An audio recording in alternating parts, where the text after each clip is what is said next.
राष्ट्रीय जनता दल के राष्ट्रीय महासचिव व पूर्व केंद्रीय मंत्री डॉक्टर कांति सिंह ने कहा कि नरेंद्र मोदी विदेश में जाकर कहते हैं कि हम लोकतंत्र के प्रहरी हैं। भारत में उनकी क्या स्थिति है यह सब लोग जानते हैं। उन्हीं के मंत्री कहते हैं मुसलमानों को कि पाकिस्तान जाओ, धर्म के नाम पर एक दूसरे को बांटने का काम करते हैं। डॉक्टर कांति सिंह ने यह बातें बिहार दर्शन के विशेष संवाददाता शमशेर खां से पूर्व मंत्री डॉक्टर कांति सिंह ने एक विशेष मुलाकात के दौरान कहा। उन्होंने कहा कि मुसलमानों के विरुद्ध बोलने वाले लोग मंत्री और सांसद बनकर बैठे हैं।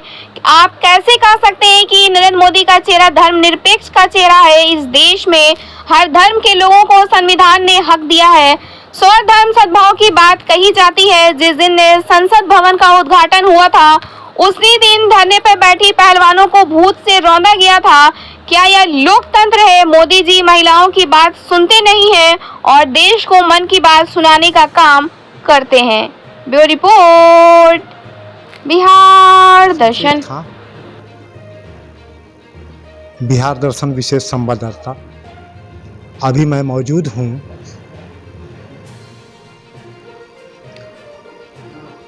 राष्ट्रीय जनता दल की राष्ट्रीय महासचिव व महिला सेल की राष्ट्रीय अध्यक्ष डॉक्टर कांति सिंह के पास, और यह इलाका जो है काराकाट लोकसभा क्षेत्र के अंतर्गत आता है और अपने क्षेत्र की दौरा करने के लिए आई हैं। इस दौरान मैं उनसे मुखातिब होता हूं और मैडम से मैं यह जानना चाहता हूं कि अभी मोदी जी के संबंध में आपका क्या ख्याल है। आप लोगों ने अभी महागठबंधन की बैठक पटना में की थी और उस महागठबंधन में आप लोगों की क्या स्थिति है। महागठबंधन की बैठक हम लोगों ने एक विचारधारा की और संविधान को बचाने की, लोकतंत्र को बचाने के लिए हमारी सभी प्रमुख पार्टियां, हर राज्य की प्रमुख पार्टी के लोग महागठबंधन तैयार करके और बिहार में ये बैठक किया गया ताकि इस देश से लोकतंत्र को बचाने के लिए, संविधान को बचाने के लिए आज ज़रूरत बनी है कि हम सभी लोग अपने अपने स्वार्थों को छोड़ करके इस मुहिम में लगें कि आगामी 2024 का जो चुनाव होने जा रहा है, इस देश पर जो लोकतंत्र पर जो खतरा है। उस महागठबंधन की बैठक में केजरीवाल के संबंध में क्या कहना चाहेंगे। सब लोग संतुष्ट हैं और उस महागठबंधन में सबका साथ है, सबका एक विचारधारा है। अभी नरेंद्र मोदी साहब मिस्र के दौरे पे गए थे और उन्होंने मिस्र में जाकर मस्जिद की भी दौरा किया। नरेंद्र मोदी जी अपने देश के मस्जिदों में नहीं जाते हैं बल्कि विदेश के मिस्र के मस्जिद में वो गए। इस पे आपकी क्या प्रतिक्रिया है। वो मिस्र जा कर के उन्होंने दिखाया कि हमारे भारत में धर्मनिरपेक्ष देश है, लोकतंत्र है हमारे भारत में, उस चीज़ को वो वहाँ पर दर्शाते हैं। लेकिन अपने भारत में हमारा जो धर्मनिरपेक्ष क्षेत्र है, जो सभी जातियों, सभी धर्मों के लोगों का, चाहे हिंदू, मुस्लिम, सिख, ईसाई हैं, सबकी एकता है और सबकी कुर्बानियाँ हैं इस देश को आज़ाद दिलाने में। और इस बात को वो वहाँ से प्रदर्शित करना चाहते हैं। क्योंकि अमेरिका गए, अमेरिका में इतना विरोध उनका हुआ, go back Modi, go back Modi, उस चीज़ को कहीं भी कोई मीडिया कर्मियों ने दिखाने का काम नहीं किया। लेकिन सोशल मीडिया पर ये इस बात को देश के कोने कोने में सब लोगों ने देखा कि मोदी की क्या छवि रह गई है। और ऐसे हालात, आपको पिछले बार आपको याद होगा कि अमेरिका जब गए थे वहाँ डोनाल्ड ट्रंप के, उन्होंने चुनावी प्रचार किया था और ऐसा प्रचार किया कि वो दोबारा आ नहीं सके। और अभी भी वो गए थे तो इस बार तो उनका तो काफ़ी विरोध हुआ, जिसको कि लोगों ने दिखाने का काम नहीं किया। प्रेस मीडिया के जितने लोग हैं तो सब उनके अधीन है। लोकतंत्र पर खतरा तो ही कर देते हैं, किसी को दिखाने का मौका नहीं देते हैं और वहाँ जा कर के वो प्रदर्शित करते हैं कि हम लोकतंत्र के प्रहरी हैं। लेकिन भारत में उनकी क्या स्थिति है वो सब लोग जानते हैं। धर्म के नाम पर एक दूसरे को बांट करके उनके ही MP, उन्हीं के मंत्री लोग कहते हैं कि मुसलमान लोग पाकिस्तान जाओ। तो आश्चर्य लगता है कि वो आदमी अभी भी बैठा हुआ है लोग मंत्री बन करके, आज भी उनका सांसद लोग है। तो हम कैसे मान सकते हैं उनको कि मोदी का चेहरा धर्मनिरपेक्ष का चेहरा है? वहाँ तो उन्होंने कहा कि हमारा देश लोकतांत्रिक देश है, और जबकि यहाँ जो लोग हैं खुलेआम कहते हैं हिंदू राष्ट्र की मांग करते हैं। मैंने तो इसीलिए कह दिया आपको कि लोकतंत्र पर खतरा है। हिंदू राष्ट्र बन ही नहीं सकता है जहाँ इस देश में हर धर्म के लोगों को संविधान ने राइट दिया है। सरल धर्म समभाव की बात कही जाती है, सबके धर्मों का सम्मान है। और कोई कह दे कि ये हिंदू राष्ट्र की संभव नहीं हो सकता। पार्लियामेंट में सिंगोला स्थापित की गई। डॉक्टर भीमराव अंबेडकर की कोई वहाँ पे कोई प्रतिमा या किसी प्रकार की कोई चिन्ह नहीं लगाया गया। मैं इसी पर आ रही थी कि इस देश का संसद भवन का निर्माण हुआ।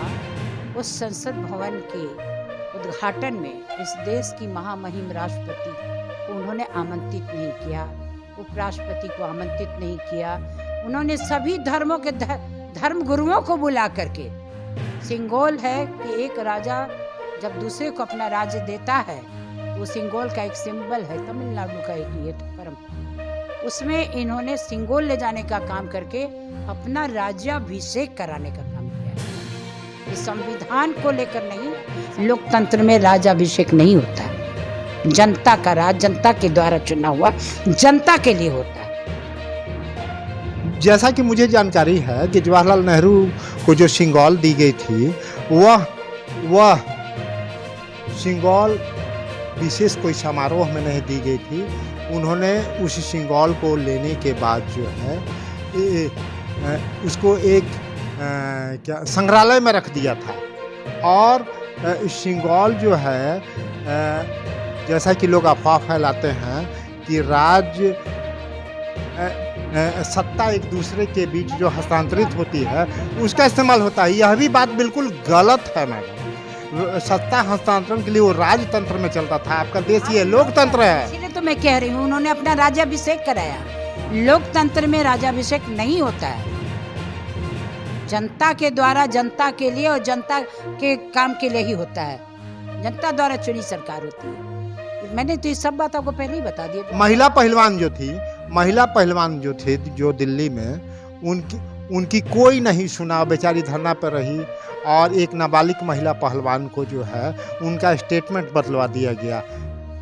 आप महिला नेत्री भी हैं। मैं उन महिलाओं के लिए जो हमारे जो इस देश के लिए गरिमामयी लोगों ने जो मेडल पाया है, विनेश फोगाट ने बहुत पहले ही इस देश के प्रधानमंत्री को इस जो होता है रेसलिंग वगैरह के जो लोग रहते हैं उनके बारे में पहले से ही अवगत करा दिया था। लेकिन इनके वो सांसद हैं, और सांसद को आप जानते हैं कि पॉक्सो एक्ट कब बना था? जब हमारी जो बेटी के साथ बलात्कार हुआ था तब जाकर के कानून बना था, वो पॉक्सो एक्ट बना था। और पॉक्सो एक्ट अमित शाह ने किसी ने सुनने का काम नहीं किया, यहाँ तक कि महिला मंत्री स्मृति ईरानी ने भी सुनने का काम नहीं किया। और जब विनेश फोगाट और साक्षी मलिक जब इतने ज़्यादा दिनों तक उन लोगों ने प्रदर्शन किया, जिस दिन वो हमारे नए संसद भवन का उद्घाटन करने गए थे, वहीं जंतर मंतर पर हमारी बेटियों को, बेटियां जो पहलवान बेटियां थी, उनके चेहरे को बूटों से रौंदने का काम किया गया था। ये लोकतंत्र है। महिलाओं की बात आप सुनते नहीं हो और अपनी मन की बात आप सबको सुनाने की बात करते हो।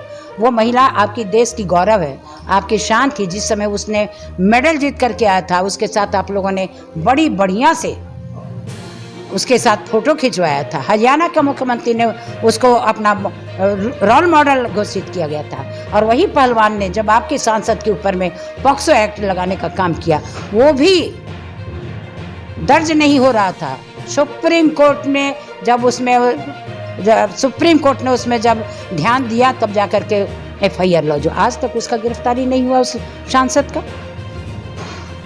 तो ये लोकतंत्र के पर बहुत खतरा है। ये हिटलर शाही वाला काम कर रहे हैं। जनता की कोई आवाज़ को नहीं सुनी जाती है, सिर्फ अपनी बात को जनता तक पहुंचाने की बात करते हैं। इस बार उनकी 2024 में बिल्कुल ही यहाँ से विदाई होने वाली है। फिर कोई पूछने वाला नहीं रहेगा कि मोदी और अमित शाह, अडानी और अंबानी कौन थे। लालू जी ने दुल्हा तो पहले ही राहुल गांधी को बना दिया है। इस पे बोल दीजिए। अरे जो सवाल था खत्म हो गया। चलिए, थैंक यू।